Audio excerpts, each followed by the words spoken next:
Hey friends, Happy New Year and welcome back to Chaos and Carry-Ons, the podcast where we talk travel, chaos, and everything in between. I'm Shelby. And I'm Stephanie. And today we have a very special guest with us. Our friend Jenny is here, and she is not just a Disney fan. She's a Run Disney veteran. And when we say veteran, we mean she willingly runs miles for fun at Disney before the parks even open. This episode is perfectly timed because it's January, which means Run Disney race season is officially here. And people from all over Disney World are about to be waking up at 2:30 in the morning by choice. So without further ado, our first episode of 2026. Chaos and carry-ons, let's go. Disney dreams in tow, you know. Every flight and every ride. Join the journey, come inside. Okay, Jenny, before we get into the experience, we start off every guest episode asking them to introduce themselves. So this is where you'll get to do that. Hi, I'm Jeannie. I am a very average runner, a huge Disney fan. I've been married for over 20 years and have 2 kids. I'm a paralegal by day and a Disney nerd by night. Okay, so we're going to start simple for anybody listening who might not know. What exactly is Run Disney? So Run Disney is the program that Disney has where all their running events are under that shelter. So they offer everything from like a 5K run to a marathon through different theme weekends throughout the year. And it's also at different locations. They have Disney World in Florida. They'll have them in California. They used to have them in Paris. I think they're suspended right now. But on top of this, they also offer challenges. So like if you want to go beyond and you want to do several races within a weekend, you get extra medals, extra glory, all that kind of thing. Like you said, they aren't just marathons. There's 5Ks, 10Ks. I think there's even kid races, right? There are kid races, especially like when they used to have Star Wars weekends, they had kid races. They also do virtual runs. You can do the virtual runs and get the medals. We've done a few of those, and they're really awesome, too. Of course, you don't get the experience of running through Disney World, but you get awesome medals, you get merch, all the fun things about Disney. So that actually brings me to what I was about to say. You said you don't get to run through Disney. That is the thing that's the coolest to me, is that you actually get to run through the parks, backstage areas, iconic landmarks. I just can't imagine how magical that feels. It is unbelievable. So my very first, I guess it was the first half marathon. It wasn't the first race I did, but the first half marathon, because you have to go a half marathon distance to get to run through Magic Kingdom. But we got in Magic Kingdom. We had ran through the castle. I was on like super high. But then we rounded that corner and we went behind, it was still Splash Mountain then. We went behind Splash Mountain and they actually had the ride vehicles sitting out where we could jump in them on the side of the road and get pictures in them and pretend like they had Maleficent, the big float out there, and you could like get pictures with her. Like they had basically the whole parade set up there. The behind the scenes and like going like behind Living with the Land and all that kind of stuff. It's really the best part of it to me. I mean, Main Street is pretty amazing, but just getting to see all the in and out to Disney World and all these extra secret paths, it's just really cool. That's awesome. If I would have been there, I would have just sat and stayed in the little. I'm like, okay, I'm good. So that is an option too. Oh. If you decide you just can't go on, you just sit and then they'll just come pick you up. So you're good. Oh, that'd have been me. So how did you get into Run Disney in the first place? Was this a I love running situation or a I love Disney and made questionable decisions situation? Well, so I had got into running and I was actually running a race in Tennessee. And we were at the starting line and I was like super nervous. It was like the first time I had ever went the distance of that race. And all these like girls around me were talking and stuff. And they were actually using that race as a training run because they were training for the Disney princess race. And they started talking to me about it and they were like, oh, you dressed up in a princess costume and you run through the castle. And I'm like, immediately I'm in. But I finished that race, went back to our cabin and just like binged YouTube videos. And I found this one lady, Run Rosie, love her to death. She had done like almost all the races and I was just like binging all of her YouTube videos and it's like, oh my Lord. And I'm sitting there squalling when she goes across the finish line. I'm like, I have to do this, So I figured it all out, but it's a process because you basically register like a year in advance. Mm-hmm. Registration is like hugely competitive and things I didn't know at that time, but you can go through charities and there are other options. But it's a process. You got to figure it out. And plus, at that time, like my kids had not been to Disney in probably like a year or two. So I had to also plan it into a family vacation because I couldn't go to Disney without them because they were very I little at that remember time. that. I think I remember that. Yeah, so it was like basically we went and I ran the first part and then we stayed almost a week after that for like a vacation. So, but like if you're going like we go now, we go more often. It's not as big of a deal. But back then they were little and I couldn't leave them behind for something like that. But yeah, that was my Just randomly girl talking about it. And then at a certain point, I did think, what did I get myself into? But when you're there, the energy is, there's nothing like it at Disney. So I'm going to ask one of the things that people probably wonder, because this is what I wonder. Is it hard to do a vacation after you've ran all of that? Or do you feel like you're strong enough of a runner that you can do it? the first time that I did it. I was probably not strong enough of a runner. And that first day after, I was probably just an absolute dud because I was like, I can barely, Get around. But I learned from that first one, so I really trained for the last ones, and it was no problem after that. Like I was running around, like jumping up the bus after the marathon this last time. But you definitely, that's why you train. You don't really train to make it through the race. I feel like if you have any kind of grit or determination, you can make it through the race. You might make it through the race and you might get injured and you might do it not how you're supposed to do. But you can usually make it through the race. But you do the training so you survive the race and then you still feel good after. And you can enjoy it and that kind of stuff after. and that's what I've done the last times that I've done it since that first time. And it hasn't affected me at all. It's been great. Can you imagine that, Shelby? I really, really, really want to do one. I really want to so bad, but maybe a 5K. Like, you really have to. Like, we have to do one, Shelby. I know, like, I just can't not, but, the last couple years of my life set me back. So now, like, I want to even more now than I ever did. Well, one thing I also am like, okay, if you go to Disney and you walk around Disney, like if you were to walk around Epcot, that is 3 miles. Mhm. It's literally 3 miles. If you walk around Epcot in one day, you could do a 5K. They're not timed at Disney. The 5Ks are not. You could take your time. You could stroll through there. You can stop for every character picture. Like anybody could do a 5K. And if you like Disney at all, it's worth doing it because you never see Disney, one, with no people. Two, that time of, morning before everything is open. It's a magical experience. That's a really good point. Mm-hmm. So which races have you done so far? So I have done all of the Disney World races. So I've done the 5K, 10K, half, and marathon, Dopey and Goofy Challenge for marathon weekend. I did the Wine and Dine 2-course challenge and the 5K, the Princess Fairytale Challenge and the 5K, and then Springtime Surprise. So they have 4 different weekends at Disney World. Disneyland, I think, offers 2 now, and I have not got those done yet. And that's the big bucket list for me is to do, you can actually finish the Dopey Challenge that I did previously. And I think it's like a week or 2 weeks later, fly out to California and do like the half marathon. And it's called the Dopey Dumbo Double Dare or something like that. So you get even more medals. That is so cool. So be honest, which race so far has been your favorite and why? So, well, this is really hard, but I think probably this is so hilarious. I mean, because literally we did marathon, but the 5K of marathon weekend of the Dopey Challenge was probably my favorite because it is not timed. we were just there for a good time. Susan, my cousin, went with me, and we dressed up as Anna and Elsa, and it just happened to be freezing that day.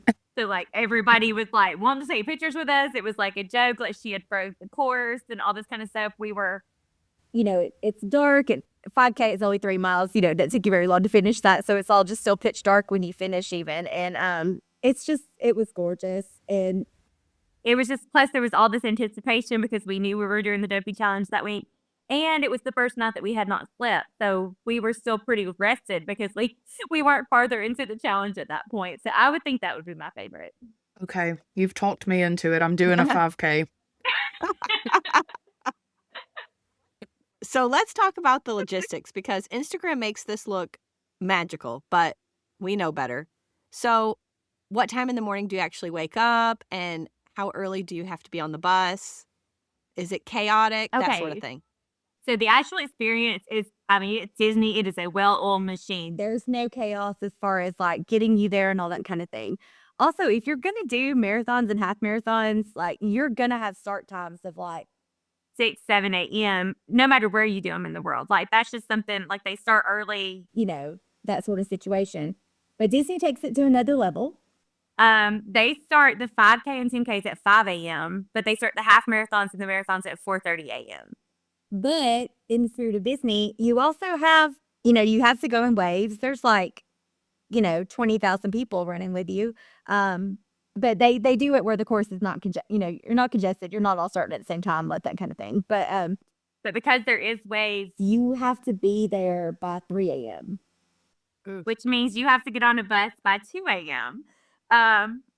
So take that as you will, but most of the time I'm not a big primper, because if I'm gonna go run, I'm like, whatever, I've got my stuff laid out, I'm good to go.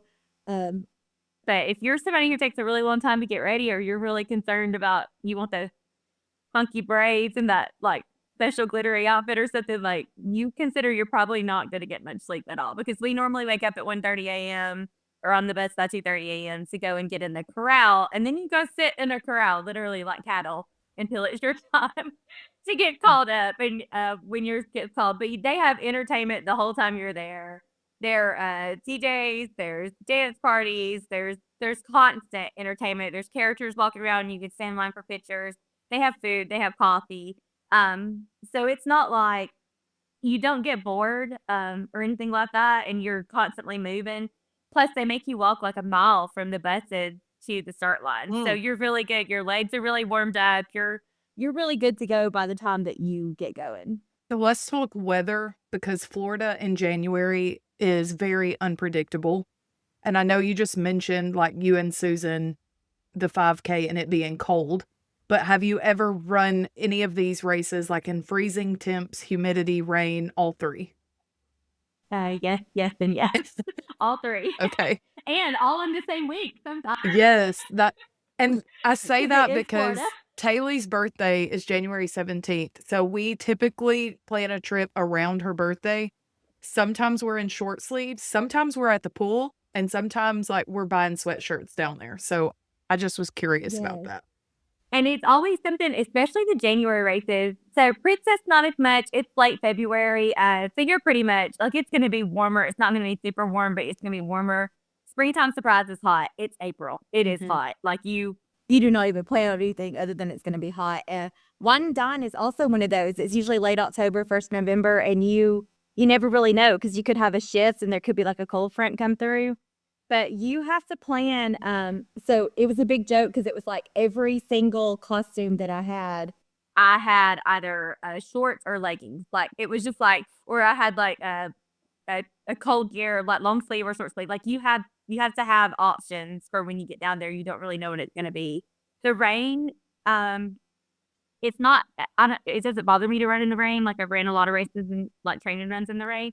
But the rain, when you're sitting in the corrals and you can't go anywhere and you're just getting downpoured on, and it's like Florida rain, so it gushes you all at once, that is rough. But you have to bring Mylar blankets. You have to bring things like you can cover up with. But the other real problem with the rain is almost every single race you run on the boardwalk at some part, which is an unbelievable experience. First time I ran on the boardwalk, it was just like, the heavens open kind of thing. But it is slippery. The boardwalk is slippery, and you have to be careful even when it's not raining. So when it's raining, that makes that part really scary. So a lot of runners will slow down, like, or walk that part, because it gets a little bit dangerous there.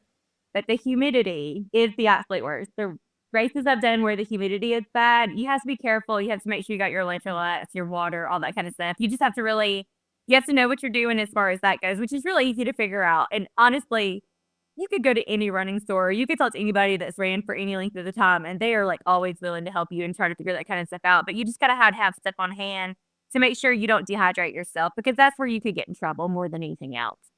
So you talked about the characters and people stopping to take pictures with the characters. So how long are these lines? Because that was one thing that I was wondering is, if like people that are thinking about doing this and then you see all of the character opportunities, how much time is that taking to make those stops? So you think it's going to take forever, but these runners, like, they have it down to a science. So basically, you could see a line that looks like it has 50 people and getting the end of it, and you are through that line in less than like 2 minutes, because those runners are going to run up. The person behind them is going to take a quick picture, that person's gonna run off, and they're just gonna keep switching places. And the characters are great; they're ready to go, and everybody's there. Everybody has their time. Everybody has their goals. So it's not like you've got one uh, person who's gonna stop and think that they're gonna get 20 pictures with this character. It's a quick pick and you run on kind of thing. So I mean, like in real life, if you're there and you've got your kid and they're meeting a princess, you want your kid to have that experience with that princess. But these are adults; they're running. You get that picture with that princess, and you're like so excited. You're running off to hit your next mile mark. So it's not like it is in the park experience. Okay, see, because I So- wondered if they had people, the cheer squad, so they're not in the picture line then. People that are cheering you on, are they at the end of the race? They are all throughout. So there's only different places that they can be there as far as to cheer you on, because the parks are not open most of the time. The marathons, some of them are. But at this point, it's way before the parks open. Mhm. So there's certain places they can't get in, but there are certain places they let them in. But normally they're going to be across like the boardwalk is a great place. Like anybody staying in a boardwalk resort, Mhm. They are out on their balconies. They are cheering you on. They've got cowbells. Like it's just like the best energy, the whole run through there. And then but also like the in-betweens, like the Poly Tower, usually run behind there, the Grand Floridian, that walkway. So people will get down there and cheer you on and things. But as far as like in the park, you are in the park, running through the park, and you're experiencing it.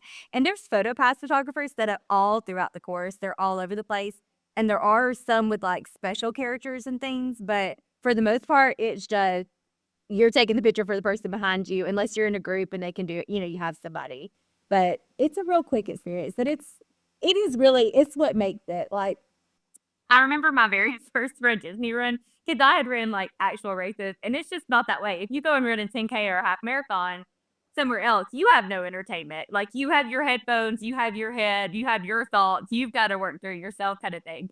At Disney, I was like, oh dear God, if I would have done this first, I would have thought that I could have done any kind of race, because they started us out and it was like a Sleeping Beauty theme, I think. And by the time the 10K was over, I had watched most of the Sleeping Beauty movie, because they had TV set up all along the course, and it was time. So by the time you hit the next one, you were on the next scene. So you were like following the story along. So you don't So get that at a cool. regular 10K. You're constantly entertained. I remember one of them, we got to Toy Story Land, and the toy soldiers were like screaming at us and made us get over and do push-ups, and they were like, pick up your leg, things like that. So you're constantly getting entertained, even when you don't have characters, or even when it's not at a photo spot or a mile marker or things like that. They offer nonstop support through the course. And the cast members, even though the parks are not open, There are cast members, especially through Epcot. All the ones around the world, they're out there. They got their flags. They're cheering you on. They have the Mickey hands giving you a high five. Like it's a very, very encouraging vibe. So let's address the elephant in the room. Is Run Disney expensive, and is it worth it? Oh dear God, yes, it is. I mean, that but was a yes, very stupid yes, question, yes. because anything regarding Disney is expensive, but is it So worth if you it? compare it, if you compare it to other races, like the race fees are not terrible, but then you have everything that goes along with Disney. Like you have to get there a whole day early for the exposure the day before the races. The merchandise is outrageous, things like that. And you can do it cheaper. You can do it smart. One thing about us though, when we're at Disney, we are not smart with money. In the club, I want Jenny. all the kids. Yeah. I mean, in my real life, I will not buy name brand anything at the grocery store. But when I get to Disney, I'm like, well, of course I need that pretzel that costs $6. But as far as like the merch and stuff, none of that is cheap. If you have an annual pass, it really helps get a massive discount. You don't get a discount on the race fees, but your hotel and things like that. But you can do it cheaper. And one thing that I did not know before I did my first one is you can go through a charity. And I have been a part of the charity Kelsey's Crew for the last several years, and they are amazing. So they will email me and they'll be like, hey, what races do you want this year? We'll put your name down for them. I get with them. They give me an amount to raise. And you can raise, or you can give yourself. It's a nonprofit, so it's a tax deduction. So you can actually get in that way and avoid the registration headache and avoid all the fees and that kind of stuff. Or if you have people that give, or if you know businesses that want to give, these are awesome charities that are set up. There's different ones. Find one that's like meaningful to you, and you can run for them. And you avoid all of that sign-up fee. Now you still have to pay for your hotel and your airfare and, things like that. And of course, we do costume. Most people do, but you could also do that cheap. Like, I mean, I've gone all out bougie before, and then I've also like made some stuff, and it was like basically nothing. So you could do either way there. It's kind of just like Disney. You could also stay at a value hotel. I've actually never stayed at a value hotel, but a ton of them do, and that would save a ton. But if you're in a deluxe or a moderate, you got better transportation. You're right there by the park. If you're gonna rent, all the races start at Epcot. So staying at any of the Epcot resorts, the boardwalk, like you're right there. It's fabulous. But just things like that. But it's really just how Disney is anyway. Like you can go to Disney and you can budget and you can do really good and still have a magical time. Or you can, be ridiculous and you can throw all that and really enjoy yourself and spend a lot of money. So it's really what's worth it to you. But as far as just if you were just paying the rate fee and you were doing value hotel and you were doing cheap flight, it would still be worth it for the experience to do it one time. Like I think that everybody should do a Run Disney event at least one time. Mm-hmm. So talking about just doing it like one time, you said you didn't have to be an elite runner to do this. So if it was going to be your first time and maybe you were only going to do one, which one would you recommend that people pick for their first one? You don't even have to run it all to do the 5K. You can walk it. It's not timed at all. There are kids that do it. I think as long as your kid is 5 years old or older, they can do a 5K. So if you got a 5-year-old out there being able to walk 5K, you can do it. Like You most definitely can. Plus, you take your time, and the 5Ks are fun. They start at Epcot, so they go around Epcot. So you go in the back way, normally like behind Guardians, and you get to go around the world, the World Showcase, and then you go back around the Skyliner, and then you get to go through Little Land. Like it's just a really magical, and then you go through under the big space ball and the big Epcot ball. Then you turn that corner and you get that finish line, and it's really there's no stress about it. Like when I was saying about the marathon when we were just on Elsa, there were people we stopped for probably like 20 minutes just taking pictures, random people taking pictures with us and stuff. Like it didn't have any effect on the race because we didn't care about our time. We've run 5Ks before. It wasn't a big deal, but we were just like walking it and enjoying the experience. So if you're doing it because you simply want to enjoy the Run Disney and you don't want to run, you can walk a 5K. You could take an hour and a half to walk a 5K and you are still perfectly fine. Like just enjoy the whole thing. But now if you want to do like a challenge yourself, sign up for a 10K. It's still like a 15-minute mile. But if you do any kind of training at all, you can do a 10K. Like it's no problem. Mm-hmm. I could do that. Yeah. I mean, a lot of people can walk a 15-minute mile, just depending on, but you have to do it consistently. You have to think that 10K is 6.2 miles. So, but also you get buffer times, like depending on where you start. But if you're in the last crowd, you need to plan on a 15-minute mile. That's your, that's your worst case scenario. If you get in one of the earlier crowds, you got a bit of a buffer time. You can stop for a picture or two, things like that. So how long did you train before you did this? Which I know you said you were a runner before this, but like just running in general, how long did you train? The longest training I did was for the Dopey. So the Dopey race is in January, first week of January, and the training starts at the end of June. So it was about 6 months of training. I decided to do a perfect Run Disney year that year. Where I was going to do all 4 weekends just within 1 year. So I had also was training for Wine and Dine, which was in October. So I started in like April of that year to make sure I was ready for Wine and Dine.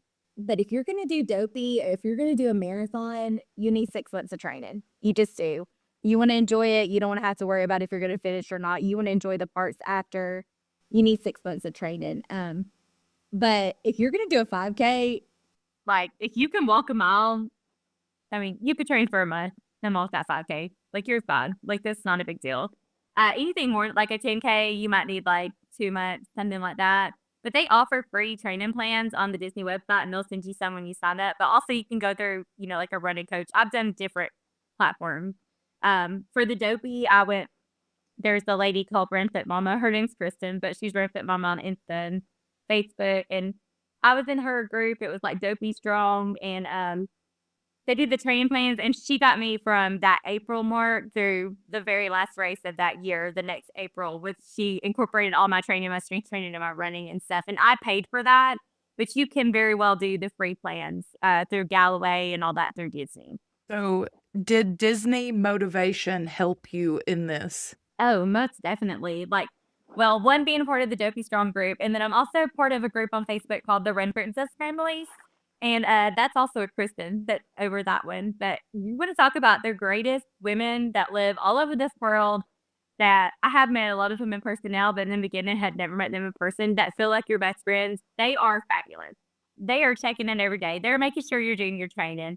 We send huge Christmas card lists out. We do Christmas like what is it, like a Secret Santa kind of thing.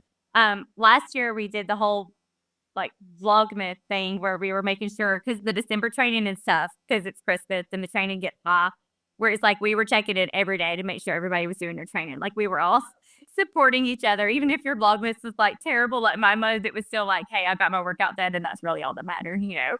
But there's like a huge, awesome support community in the Red Disney. And the Dopey Strong group, they were fabulous. And there were so many of us, and even just like ones that I didn't really know that well, I could pass them in Disney World with my Dopey Strong hat out, and they'd have their Dopey Strong hat on. And we were just like, it was like we were best friends and had just like not seen each other in 5 years. And we're sitting there like talking for an hour. Like you create these bonds with these people, but the motivation and just the motivation from Disney themselves, they're sending out, here's what the medals are going to look like. Here's what the shirts are going to like. You're just constantly throughout your training, like more motivated. Like you might get to a point where it's like, oh, I don't think I can do this. And then the next day they're going to drop, oh, by the way, we got this merch for you and we're going to do this. And it's like, oh yeah, I'm doing this. I'm doing this. So we can't skip the medals because everybody talks about getting the medals. So are they as good as everyone says? And do you have a favorite one? The medals are amazing. They're hard to really describe. I ran a lot of races and I've done a lot of series, and I've got really cool medals at which different places. The National Park race series is one of my favorite, and the medals look like the National Park signs, and I love those, and they're large and they're beautiful. But when you get a Disney medal, dear God, like it weighs, first of all, like 2 or 3 times as much. If you're flying, you need to plan on taking those back home as a carry-on because they are massively huge. And they're just gorgeous. They're absolutely gorgeous. I think, oh, it'd be hard. I mean, my Dopey one is my favorite because, like, you know, that was such a huge accomplishment for me to do the 48.6 miles. It was a big bucket list item for me. And it opens up, and the inside of it is like Dopey's running with the 6 medals, like he's done, and it says finisher on the inside. So that was just like a special moment for me. But as far as like the prettiest medal of I forgot, Princess Half Marathon in 2020, which was like wild because we ran that race and literally the next week Disney got shut down. But that was the most beautiful medal. It was Cinderella and it was like glass and it has the gold around it. It has the crown. It has the glass slipper, and I think it like turns or something. But it was just absolutely gorgeous. It's one of the prettiest medals that I've ever seen. But they always do a good job on the medals. They always have some kind of fun feature. Either they flip or they spin or they have a spring or they, you know, Disney just makes everything fun. Even the back of them have hidden Mickey crystals in the back of them, and they usually have the date. And I also went and met Cinderella after that half marathon, and I got the girl playing Cinderella that day. Just saw it for me. So that one's always like super special to me. I really love that one. Awesome idea. Yeah, I got Dopey to sign my Dopey. Like different ones. If it's like a theme race, I think Pocahontas signed my 10K Pocahontas one, and then Goofy as a Powerline signed my Goofy ones. That's a really good thing, but sometimes they're not available like at the race. But if you go back to Disney a lot and you know you're going to see those characters, definitely take your medal back and get them to autograph it because it's just really cool. So now we're going to talk about merch, which I know we've already talked a little bit about it, and I think you and I share this connection in I always come home with a pin, a Spirit jersey, an ornament, like all the things. Like you said, like Yes. I'm not as bougie at home as I am on vacation, and I have to have all the things. So the expo, is it chaos? Is it worth going early? Do you have any regrets not buying something? So the expo is chaos, but I think it is going to be better moving forward because they made some changes this year, and I feel like it's not going to be as bad. It's chaos as far as like there's a lot of people, everybody wants to get their bids, everybody wants to get their stuff. The problem with the chaos fair is you have a lot of people who just go in to buy out the popular merchandise to resell it. But Disney had banned that, and now unless you have a race bib and you're running that particular race, you're not allowed to buy that merchandise. So as far as the experience in the past, yes, absolute chaos. And it was just like devastating. Like, I did not get a dopey hoodie. I didn't get a dopey shirt. I got the race ones that came with the race, but I didn't get any of the merchandise by the time that we were able to get in there. And we were there early because resellers had went in and bought them out and had them on eBay before we ever even got in the building for like 3 times the price that they cost. Wow. So that was very disappointing. I did get like a marathon jacket, so I was good with that. But Doki's a really big deal for most people. You have some Olympic runners in there actually, but they The dopey most of the time is a really big deal for people. And so not being able to get that was very, very disappointing. But now that they changed it, so I think starting this year going forward, I think it won't be that way. But it's just one of those things. It's worth going early. If you're doing dopey, you have to go the first day because you has to get all the stuff before the first race starts. But like if you're doing Goofy or if you're only doing like one of the races, if you're only doing the half marathon or you're only doing marathon, which it sounds like a joke, but that's only Disney's the only place you're only doing a marathon, like it's like it's not a big deal. But if you're only doing those, you can wait till the day before those races. But if you're doing Dopey or the Dopey Challenge and you want like special merch, normally you need to be there that first day. So if somebody was listening and considering their very first Run Disney race, what's the best advice that you could give them? I would say to definitely train because most of the time I would be like, especially if you're doing a 5K or 10K, I think anybody can do a 5K or 10K. But you want to train because you don't want to be extra nervous that day. You don't want to be worried about not finishing. You want to be able to know that you can finish and you want to be able to celebrate after. You want to be able to walk through the park with your medal on and have every cast member that ever worked at Disney and every random person and everybody else who's ran the race be like, oh, congratulations, good job, like all that kind of stuff. You want to live in the glory that you finished that race that morning and now you're going to go ride a roller coaster and eat a churro. So what do you think is the biggest mistake to avoid? Oh, so I definitely know this. And I did this on my very first Run Disney race. But we went down there and at that time, they had after hours that was considered villain night. So I am all out the villains. I literally wore a Maleficent costume for my first half marathon. During Princess Weekend, I was Maleficent, not a princess. But this was like before her movie ever came out. Like, I've always been obsessed with her. But they had villain night, and it was after hours. And it was the night before the very first race. And I was doing like the challenge that time. So I was doing more than one race in a row. And I think it was the Fairy Tale Challenge. It might have just been a 10K and a half marathon, but still. we did after hours and we got back to the hotel at like 1:30. And I had to be up at 2. So I had less than 30 minutes sleep.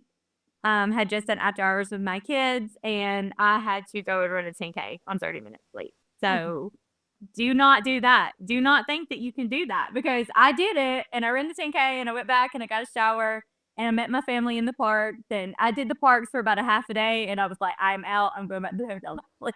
So I left them at Hollywood Studios with Darth Vader and just went back to their room and got a nap. Okay, so the final verdict. Would you recommend Run Disney to Disney adults, or if you're a runner, or just anybody? I would recommend it to anybody because you don't have to run. You want to do the 5K, just walk it. You need to do it. If you enjoy Disney at all, you really need to do a Run Disney experience. If you're a runner, you desperately need to do a Run Disney experience because you're never going to enjoy a race so much in your life. Well, I want to see Jenny run at Castaway. She said she's only done Disney World. I was saving this story because I have done this actually. So Castaway, you can do a 5K at Castaway. Jordan and I, this was before kids, we get this wild hair. We're going to do it. Anybody can do a 5K, right? So we cruise. It's in May in the Bahamas. We get off the ship before everybody else. You get like this long loop around the island. It's beautiful, but we forget how hot the Bahamas can be in May. It is so hot. Neither one of us are runners, but we're jogging this thing to try to like get it done quickly. I was so miserable and so sick, and I didn't know why. I thought maybe because we just spent a week on a cruise. I've been eating and stuff in my face. I didn't know. So we get to the end. I don't remember what our time was, but it was like really good for people that are not runners. I mean, we had a really good time. But I got home from that trip and found out I was pregnant and I had no clue. So that's why I was so sick on that run. Oh, good job. Yeah. So I've actually wanted to do that. A ton of the people that finished Dopey get on the cruise the very next day, and then they were in Castaway Cay within that week. So it's like a big it's an extra little victory lap. Like they went and did Castaway Cay after they did Dopey. So cool. But I think that would be a lot of fun. But also, like, I think my favorite thing about the races, they have like bands, they have cast members, they have spectators. You have characters, you're running through the parks. When you run down Main Street in Magic Kingdom, like literally, if you can run down Main Street in Magic Kingdom and not cry, like I am a heartless person and I do not cry at anything. And I turn that corner and everybody is cheering you on and you see that castle and I'm falling like a baby every single time. So it's like every part of it is magical, but they always have a choir and they are set up in the last curve before you turn to go to that finish line. And like, I'm going to try not to get emotional by talking about it, but you never know what they're saying. Like they could literally be singing a Queen song. They could be singing a gospel song. Like you never know what they're going to be singing when you come through. But when you turn that corner and all of them are out there and they're singing and it is just absolutely amazing and the energy right there and you see that finish line, there's nothing like it. So it always worries me, like doing the Castaway 5K, that you don't have like that aspect of it. Oh, no, it's not even technically. I mean, there was no race fees involved, nothing. Like the medal that we have is plastic. It is cool, and I do still but that have is really them. cool though. It That's is cool, and it's something like we did it to get off the ship before everybody else, and we ran the 5K. Well, I say ran. We jogged the 5K, and we're done with it before they even let people off the ship. So then we got like first So you dibs on have the some beach island chairs, time. and yes, it was awesome. And that's really the only reason why we ever did that. Okay, so I'm gonna be honest. I've never been on a cruise, and I've never wanted to go on a cruise. But you saying that makes it fun.